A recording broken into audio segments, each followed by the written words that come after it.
अब यहां से 3 क्वेश्चन उठता है। सबसे पहले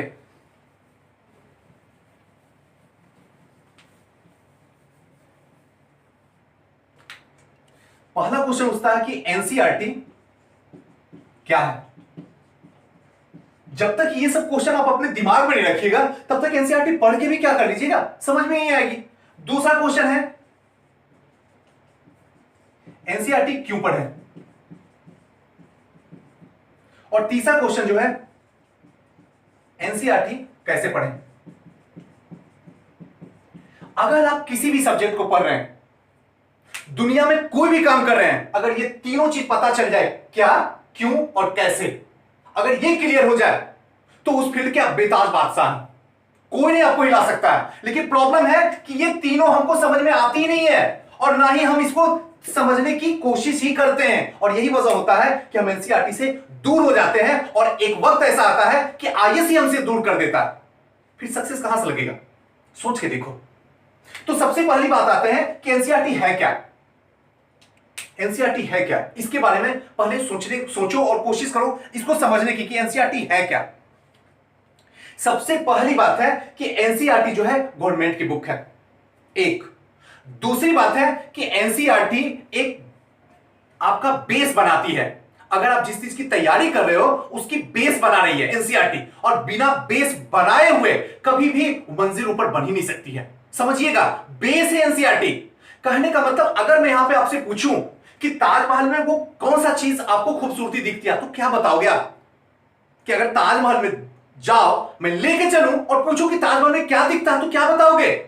जनरली लोग ये कहेंगे सब उसकी खूबसूरती दिखती है, प्यार की निशानी दिखती है, मुमताज की याद दिखती है, शाहजहां की बेइंतहा मोहब्बत दिखती है, यही तो बोलोगे ना, जैसे सब बोलते हैं।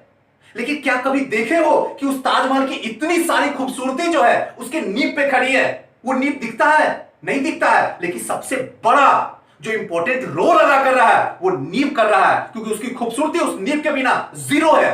क्योंकि जिस दिन उसकी नींव गई, ताजमहल खेल खत्म हो जाएगा, इतिहास के पन्नों में सिमट के रह जाएगा, जो कि अभी दिख रहा है। क्या आपको नहीं समझ में आ रहा? आसानी से आ रहा होगा।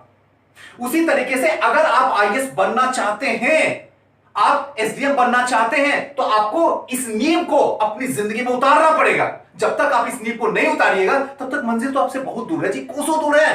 बस आपको जो है कहीं ना कहीं अंधविश्वास में लगेगा, सुजीत सर मैं तो आज न कल तोड़ दूंगा, फाड़ दूंगा, चीर दूंगा, सुनामी पैदा हो गई, कुछ नहीं हुई है, लौट के जाने की तैयारी कर लीजिए। और ये सच है, इसको कोई भी नहीं काट सकता। इसलिए ध्यान रखिएगा कि एनसीईआरटी जो है वो एक नींव है आपकी पढ़ाई की। आप घर बना रहे हो, अब ध्यान से सुनना, अगर नींव में उतना इंटरेस्ट नहीं होता, ध्यान रखिएगा, मैं जो बातें बोल रहा हूं नींव में कोई इंटरेस्ट नहीं होता, किसी भी तरीके से बस ठोस बना दो, कोई मतलब नहीं है। लेकिन नींव बनने के बाद जो ऊपर घर बनने लगती है, तो उसमें आपकी मम्मी, आपके पापा, आपकी दीदी, आपकी बहन, सारे लोग वहां एकजुट होके कहते हैं यहां पे मेरा डाइनिंग रूम होना चाहिए, यहां पे ये अलमारी होनी चाहिए, सामने से इस तरीके से होना चाहिए, स्ट्रक्चर जो देखने में ऐसे लगे वैसे लगे, वहां सबको इंटरेस्ट है।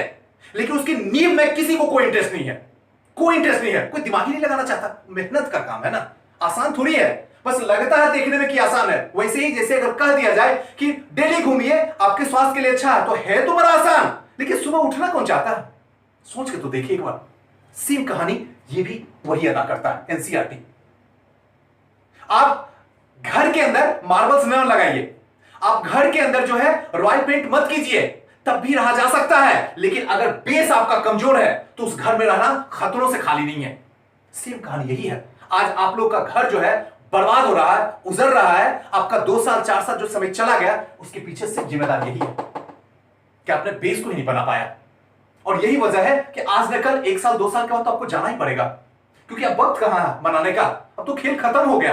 अब तो बस जाने की तैयारी कीजिए, जितना जल्दी हो सके चले जाइए। कल जाना है, बेहतर है आज चले जाइए, कितनी भी मेहनत कर लीजिए, कर भी है, लेकिन दिल की बात है, आपको करना ही पड़ेगा, इसलिए यह होना जरूरी है। दूसरी बात होता है कि एनसीईआरटी क्यों पढ़े। यह क्वेश्चन आता है कि आखिर सर एनसीईआरटी क्यों पढ़ा रहे हैं?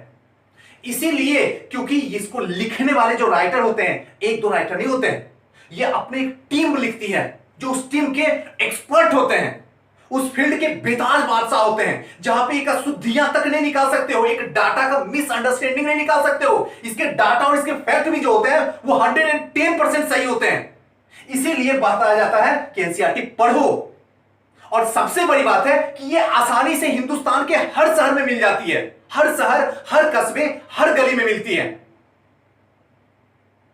और तीसरी चौथी बात इसकी है कि एनसीईआरटी इसलिए इंपॉर्टेंट हो जाता है पढ़ना, क्योंकि आयोग जो है इस फील्ड के अंदर, आईएएस और एसटीएफ फील्ड यानी कि यूपीएससी और पीसीएस के अंदर जो है रईस ही नहीं आते हैं, इसमें गरीब लोग भी आते हैं। रिक्शे वाले का बेटा, ठेले वाले का बेटा, धोबी का बेटा, जो भी छोटे छोटे लोग हैं जिनकी आर्थिक स्थिति कमजोर है, वो सारे लोग भी होते हैं। और उनके पास इतना पैसा नहीं है कि 1200 की किताब ले ले, 1500 की किताब ले ले, 10,000 की किताब ले ले, तो उनको जो है यही चीज एनसीईआरटी पढ़ना पड़ता है। और आज के डेट में, पहले भी और आज भी और आने वाला समय में भी आप अगर उठा के देखिएगा क्वेश्चन, तो सारा क्वेश्चन एनसीईआरटी से ही आता है।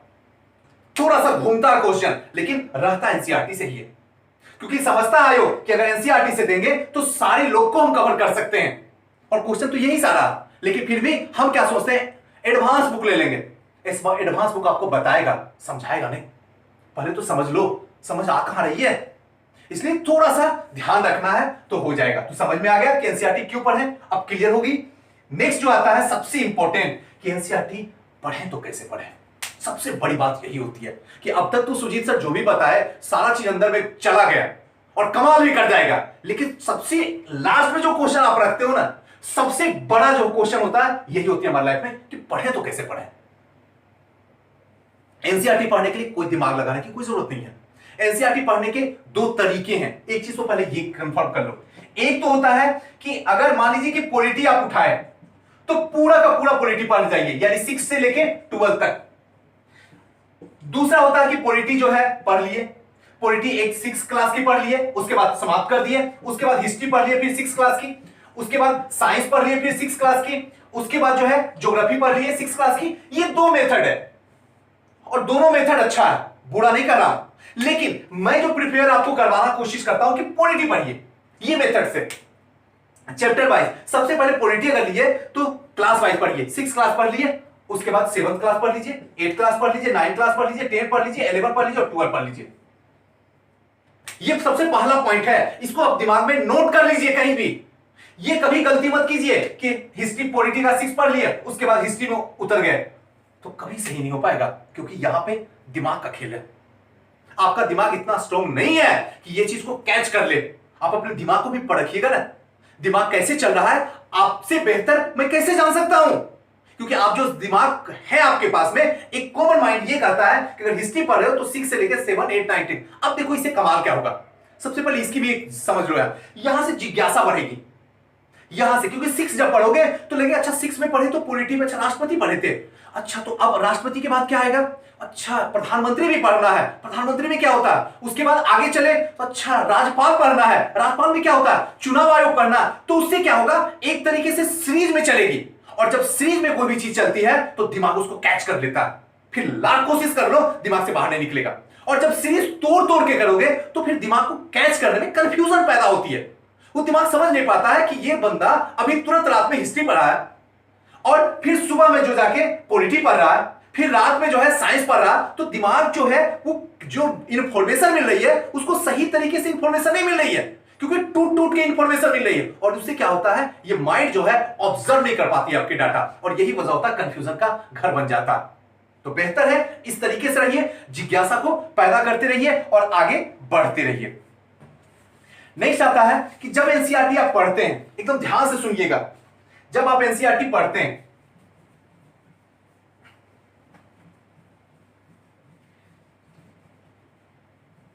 पूरी तरीके से प्रैक्टिकल बातें बता रहा हूं, कोई भी बातें ऐसा नहीं है कि आपको हवा हवाई वाली बात बता रहा हूं। आप इसको पकड़िए और आज अभी इसी वक्त अपने दिमाग में डाल लीजिए। मैं सही बता रहा हूं, अगर सक्सेस होना है तो, सक्सेस के पैमाने को उठा के पीना है तो आपको करना ही पड़ेगा।